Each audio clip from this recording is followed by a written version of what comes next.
Il y en a beaucoup pour qui l'homme du match aujourd'hui, c'est Rafinha. Étincelant, doublé, 9 goals assists en 8 matchs. Il est tout simplement en pétard. Ou Yamal qui a encore été de tous les dangers, qui a cooked des pères de famille. Mais s'il vous plaît, arrêtons de banaliser ce que fait cet humain. C'est pas un humain d'ailleurs. C'est un sorcier de Waverly Place. Oui, dans Disney Channel. Oui.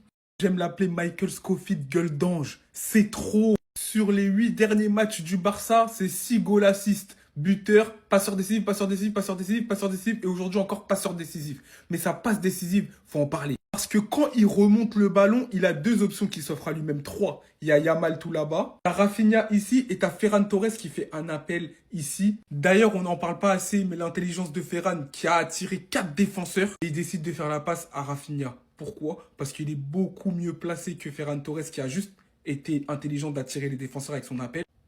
Et Rafinha, il a tout le champ libre pour frapper et il a confiance en son frappeur. En son shooter. Voilà. Et oui, ça fait mouche. Aujourd'hui, le FC Barcelone, à l'image de Lamine Yamal, ils n'ont pas forcé. Ils étaient en mode showtime. Yamal, comme d'habitude, il s'amusait avec des pères de famille. D'ailleurs, encore une fois, il a fait que de cooked. Maintenant, moi, je trouve qu'il doit arrêter de faire preuve d'un peu de suffisance. Des fois, il abuse un peu trop, je trouve. Mais bon, dans ce genre de match, c'est pas trop pénalisant. Revenons-en au Captain Courage. Depuis qu'il est de retour, tout va mieux au FC Barcelone offensivement. Et bizarrement, Lamine Yamal se retrouve beaucoup plus mis en valeur. Tout simplement parce que là, cette fois, ça penche des deux côtés.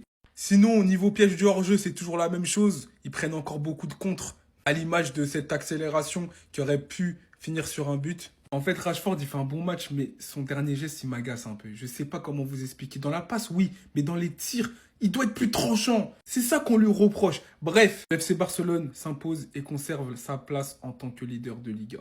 Trop fort, mais carrément trop fort. Comme Abdé de Maupassant l'a dit, le meilleur ami de l'homme, c'est le chien, mais le meilleur ami de la balle, c'est Pedri. Et comment vous dire que c'est mon joueur littéralement préféré du FC Barcelone? Comment d'ailleurs tu peux le détester? Si tu détestes Pedri, tu détestes le football. Aujourd'hui, du côté du FC Barcelone, ça a été le meilleur joueur sur le terrain. J'ai envie de te dire comme d'habitude en fait. Défensivement, il est présent alors qu'il est tout frêle, on dirait un coton-tige. Et offensivement, c'est vraiment une dinguerie. Il arrive à se sortir de toutes les situations. De manière incroyable, extraordinaire. C'est même pas extraordinaire, c'est comment dire surnaturel. Voilà, ça devient surnaturel, ça devient de la magie. Et ça, c'est pas bien. En fait, la qualité qu'il a, Pedri, c'est qu'il ment systématiquement. Voilà, feinte, il ment et après il part de l'autre côté. C'est ça qui fait sa force. Regardez ses prestations lors des 8 derniers matchs. Que des passes décisives, 6 goals assists. C'est vrai qu'on parle souvent de Lamine Yamal en termes de Ballon d'Or si l'Espagne gagne la Coupe du Monde. Mais en vrai, si le FC Barcelone remporte la Ligue des Champions, fait une belle saison, ce que je ne souhaite pas, voilà. Les gars, attention. Pedri est très fort. Pedri est très très fort. Rafinha, merci. Osasuna, j'espère vous être relégué en fin de saison. Le Haram Ball proposé, j'espère vous être relégué en fin de saison. Ceux qui n'ont pas vu le match, je vous mets un petit résumé juste ici. Voilà, en gros, le Barça attaquait et Osasuna était comme ça. Le bus tout simplement pendant 90 minutes, c'était affreux. On a quand même réussi à gagner, évidemment. Vous connaissez le Barça, notamment grâce à notre capitaine, mais lui, il aura sa propre vidéo plus tard. Lamine Yamal, quoi. Juste meilleur joueur du monde, juste homme du match. Dès qu'il touche la balle, c'est pertinent. Dès qu'il touche la balle, c'est dangereux. Dès qu'il touche la balle, il se passe un truc. J'ai pas encore regardé les stats, mais je pense que sur le match, il a réussi 47 dribbles. Dès qu'il touchait la balle, il allait dribbler, il allait éteindre un défenseur. Un au moins. Parce qu'il pouvait y en avoir 2, il pouvait y en avoir 3. La qualité de passe, je préfère pas en parler, c'est n'importe quoi. Il envoyait des passes à Koundé, couvrait des boulevards, il envoie des caviars.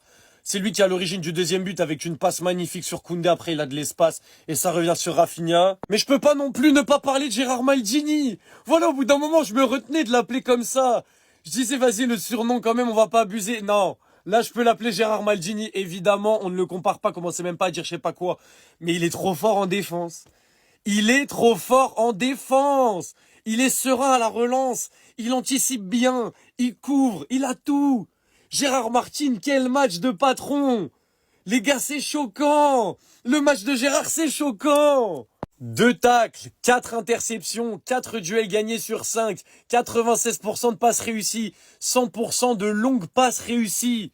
6 matchs où il a commencé titulaire en défense centrale, 6 victoires.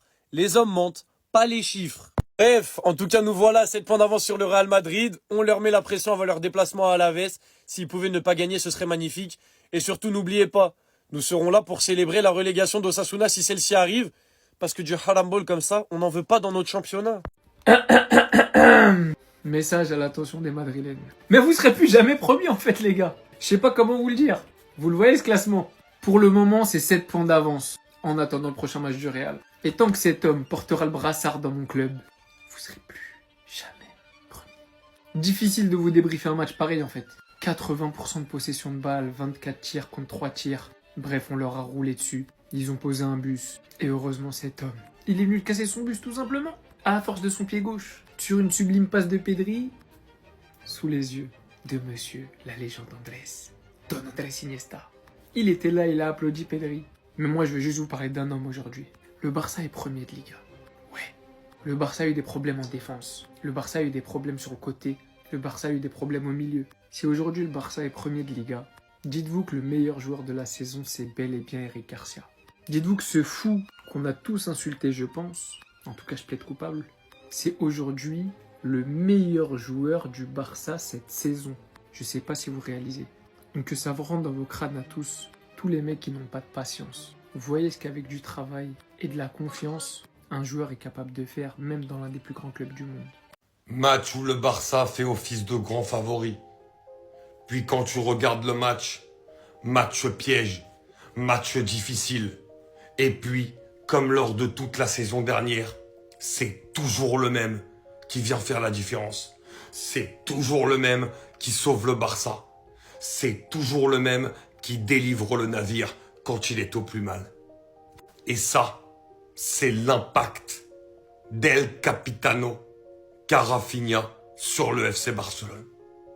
Et peu importe son état à lui, parce que personnellement, je trouve pas qu'il fait une grosse première période. Et en deuxième mi-temps, alors que le temps passe, alors que le Barça est à 0-0 contre Osasuna, que le Barça doit absolument prendre 3 points dans un match où il faisait office de grandissime favori, eh ben c'est encore lui qui a les clés pour venir ouvrir la porte des 3 points et la donner au FC Barcelone. En étant toujours bien placé, en ayant toujours la bonne frappe, comme ce qui résume aujourd'hui les 2 buts qu'il a mis, comme sur la frappe sur le premier but, et ensuite sur le bon placement qu'il a pour être devant le but, tel un renard en l'absence d'un Lewandowski notamment, pour venir finaliser et marquer. Et Rafinha, il va faire beaucoup de bien au Barça de ce point de vue-là, parce que la saison dernière, il a ramené énormément de points au club. Et là, il en ramène encore 3 très importants dans une période en plus où le Real Madrid commence un peu à freiner derrière. Et ça, c'est hyper intéressant pour le Barça. 7 points les gars. Ça fout la pression. Il ne lâche rien, c'est une dinguerie. Les gars, venez sur YT, là je veux sortir le débrief dans pas très longtemps. Victoire 2-0 pour le FC Barcelone là aujourd'hui. Ça ne reflète pas la physionomie du match. Le FC Barcelone mérite largement la victoire, mais vraiment largement. Osasuna, bonne de vaurien. Doublé de ce bonhomme-là, Rafinha.